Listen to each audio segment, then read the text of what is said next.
Hey guys, thank you so much for watching my interview here at the Louisiana State Capitol.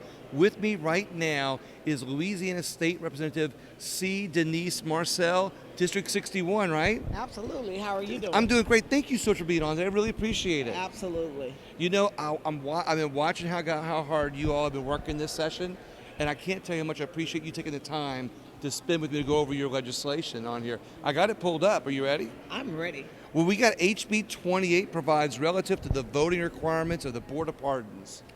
So that was a bill that I initiated to help to change the makeup of the pardon board to a lower number so that people could perhaps get off when there was an absent member. So Okay. the quorum, there was a lot of pushback, Yeah. so I parked the bill. Okay. But when sometimes I hear about representatives parking bills, it makes me realize that you're working with other people to make sure you pass a good legislation instead of bad legislation, and you take other people's things into consideration. Well, I think what happened with that particular bill is the sheriffs were against the bill, and that became the issue. So it was about affording people a right to get to the pardon board and not have a member missing, and that caused them to miss the pardon. Gotcha. And so that's simply what it was doing. I may bring it back. You may see it again next year. Well, it'll give you time to add or delete things that might make it a better bill, right? Yes. I love it. You've got HB 89, I'm sorry, provides relative to the collection of certain traffic stop data by law enforcement. Absolutely. So that was the bill that I filed. And initially, it was for all law enforcement officers to collect the data at traffic stops. And what happened was a lot of the locals did not have the equipment to collect that data. They said they weren't upgraded enough to do it. So what we did was passed it along with just the state police. So the state police will now collect all of that data and have it ready to give back to us or anybody. It's for transparency. It's about what happens at the traffic stops. I think it's important that we know that right now the bill is on the Senate side. It's supposed to come on the floor possibly today. But I've gotten it through the entire process, and it seems to be going well. So if it's been through the whole process, then it's obviously a good bill. Let me tell you, they really ring you guys out when they go through the committees and then the floors and amendments. It's been quite a few steps. And when it goes through all that, it just shows it's a testament of how hard you're working to make sure that there's something good in it. Yeah, we're just going to pray it gets off the Senate side, Ah, the Senate floor. We know how. We got it out of the Senate committee. Sometimes they don't sound like they like you guys too much, But I wouldn't say that. Not on camera anyway. No, I know that. I'm joking around because it's funny because things that pass here overwhelmingly might die over there overwhelmingly, very well and die. it goes vice It's a versa. lot of politics. It's not love or hate; it's politics. But it's good to see that how hard you're working for it. You got HB 134 provides relative to the qualifications of members of the Municipal Fire and Police Civil Service Board of Baton Rouge. That was a local bill that I filed because there is a lawsuit that is, it was decided upon that a person could serve on the municipal board and serve on another board, the Louisiana Housing Authority Board. The judge ruled in his favor. I was trying to make sure that the law was clear. There was pushback from the city council members. Right. That did not want to do that. They really want to remove him from the board. So they're appealing the judge's decision. And until that appeal is finished, I'll probably come back with that bill on next year. But that's what that was about. But once again, it sounds like you're listening to your local people and really helping formulating good policy. Yes. I like that. All right, you got 218 provides with respect to the selection of the chief judge for the City Court of Baton Rouge. That was another pretty controversial bill. Some of the city court judges did not want to change the process in which they are selected as chief judge. So it rotates currently. And I think the issue became if you're just walking in the door as a newly elected city court judge, you don't have the experience to be an administrative judge. And so that's why I brought that piece of legislation. I parked that bill because there was so much controversy around it between the judges themselves.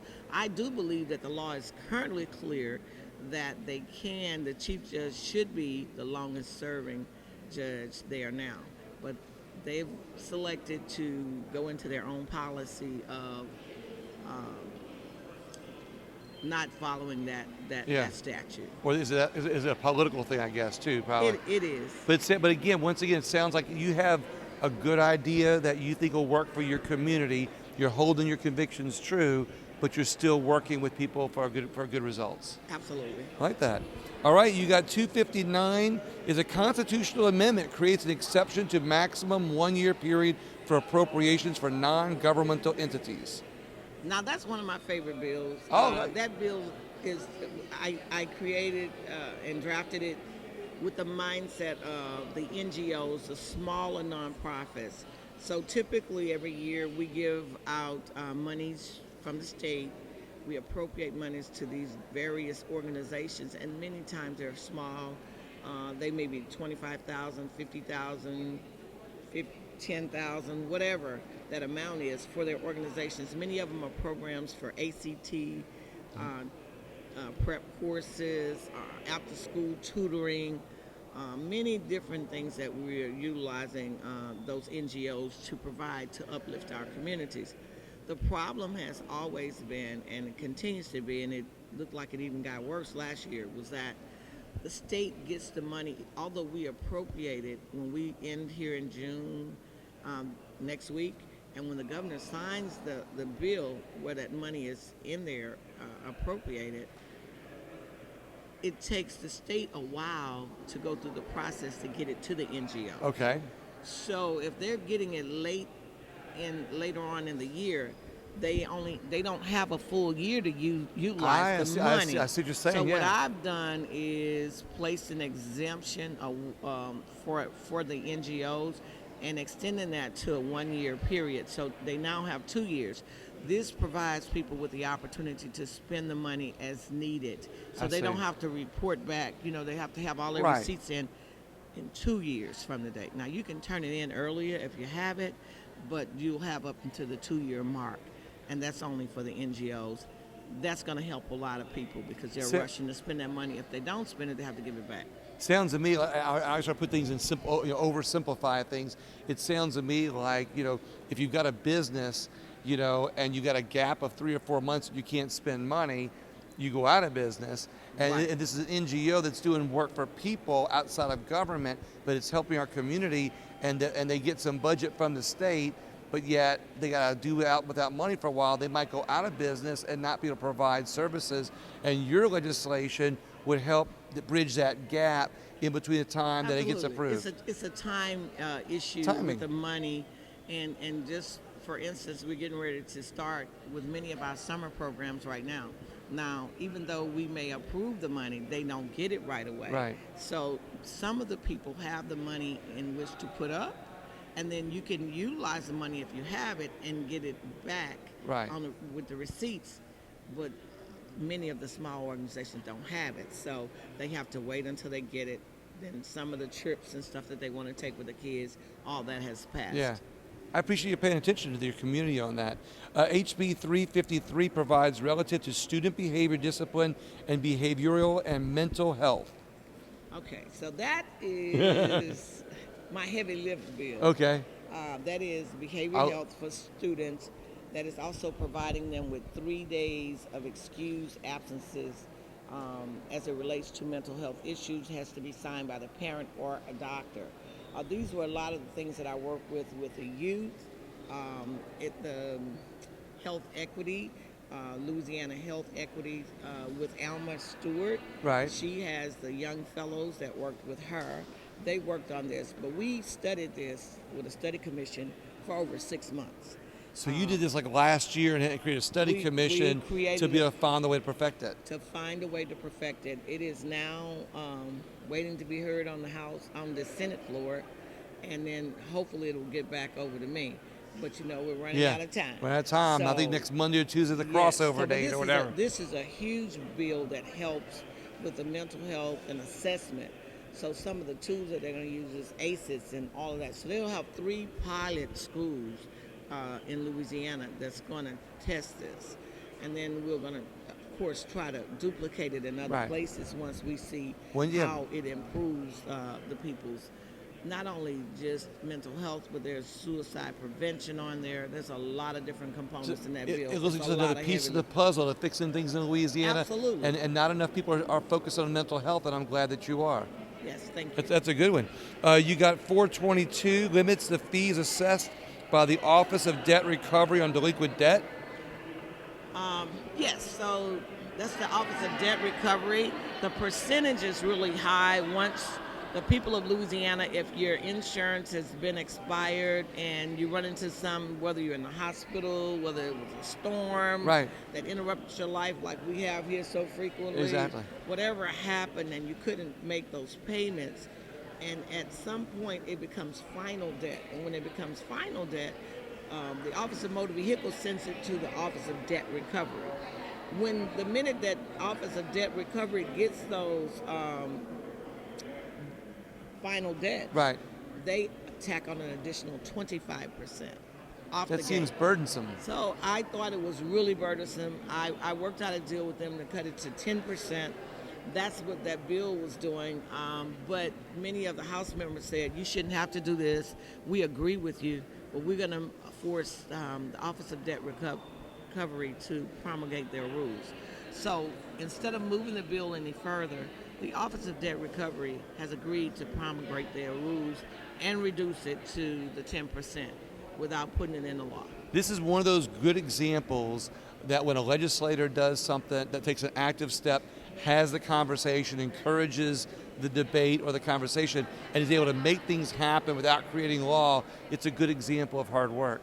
Yeah, well, that happened in ways to be mean. Yeah. That's where that happened. I haven't heard that one. Did you know? Did you know? Let's see, we're down to 491 is repeals the automatic reduction in individual income tax and rates. You got a tax reduction bill here. Well, I did. I was unable to get that bill out, so it died in the committee, but it was an attempt. Well, thank you for being for lower taxes. It was an attempt for me to lower the taxes for the people of Louisiana. I think it's a good idea. I'm sorry to see it didn't get through. Make that one for next year then. 65 is public health. Request a study of the current system of reporting deaths. Yes, that bill did get off the House side, and I think it's now on the Senate side, stuck somewhere over there.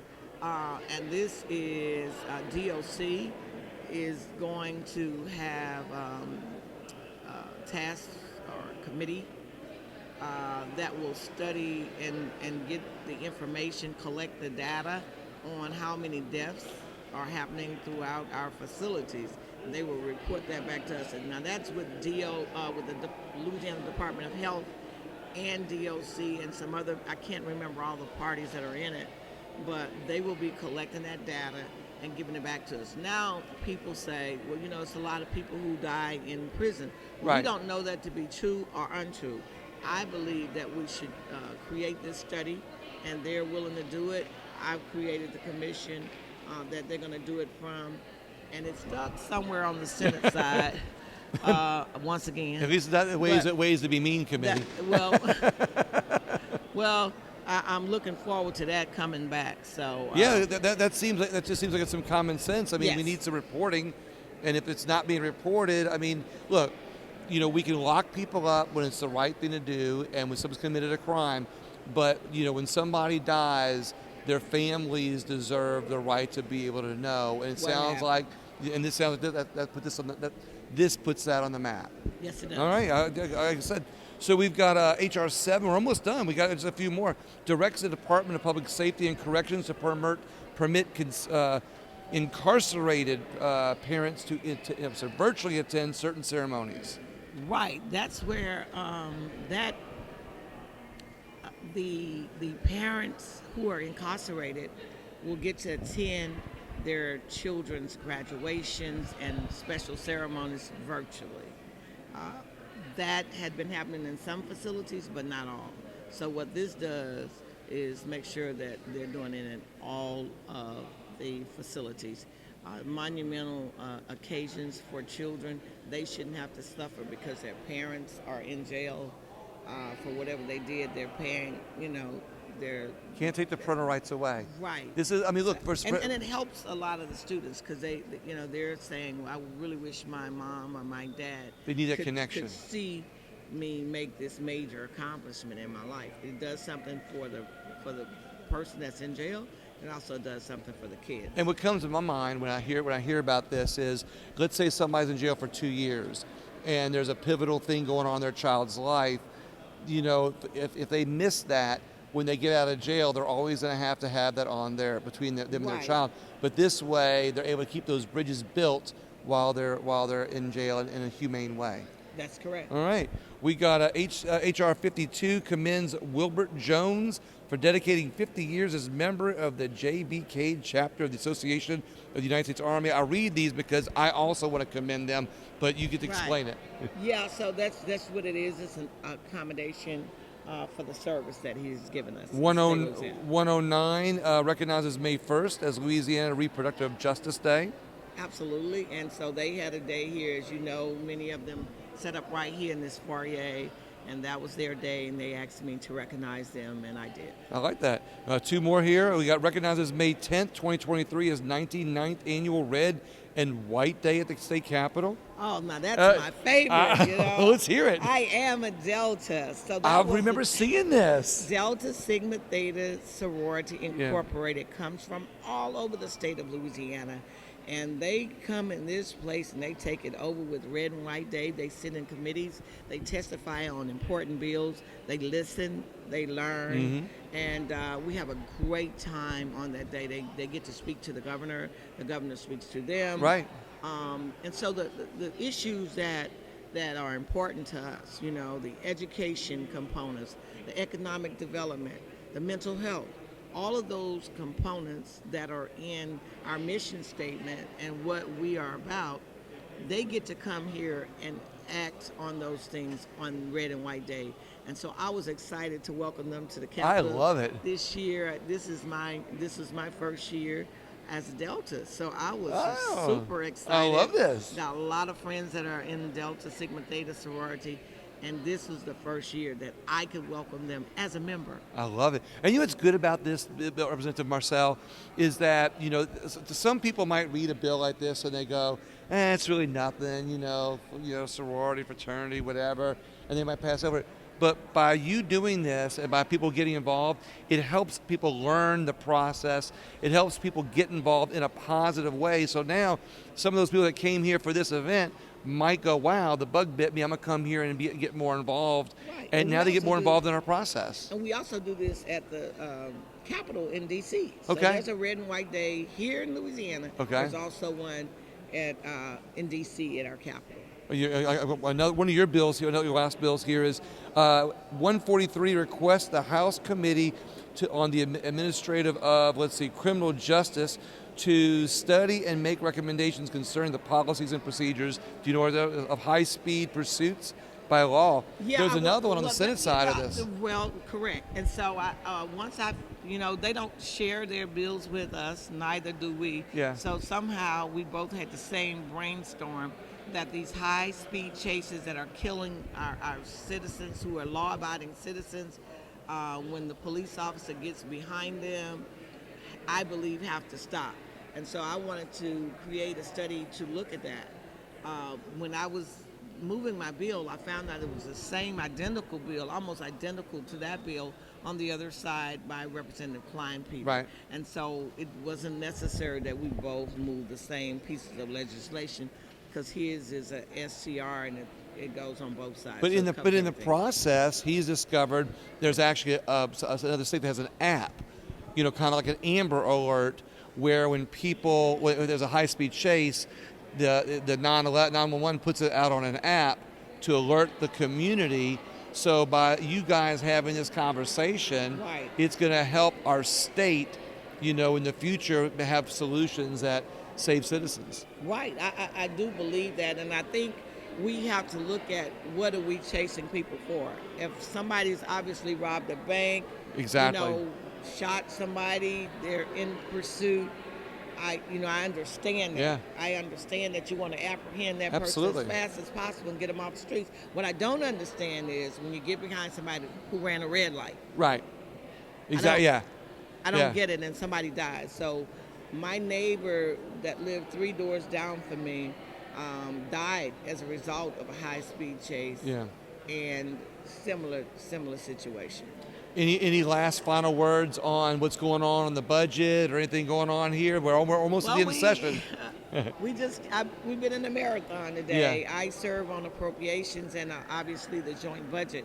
And we have been in there since 9 o'clock this morning. In fact, it is now, almost 3? And they're still not out yet. Well, we just got out. Well, I'd like to ask two more quick questions. Yes. Did you know that I have an idea that there should be legislation to update the pictures on the legislative site of the legislators? Because some of these legislators have pictures 12 years ago. Would you support legislation that would make them update their pictures? I think that would be up to the legislature. A lot of them want to look That young. was good. Guy. That was good. A lot of them don't want to. They don't want to update. They heavier. They've been here. They've been eating every day. Their hair's grayer. They've gotten older. So some people, I think that's up to the legislature. You're not gonna get me without. I love it. That's good. Representative Marcelle, you've given me a lot of time, and I really appreciate it. Absolutely. I appreciate your hard work. I appreciate what you're doing. I do see how hard you guys work here, and I want to let the people of Louisiana know that, and I appreciate you. Thank you. Have a great day. Everybody else, please share the interview. You know where to go to. Thank you so much.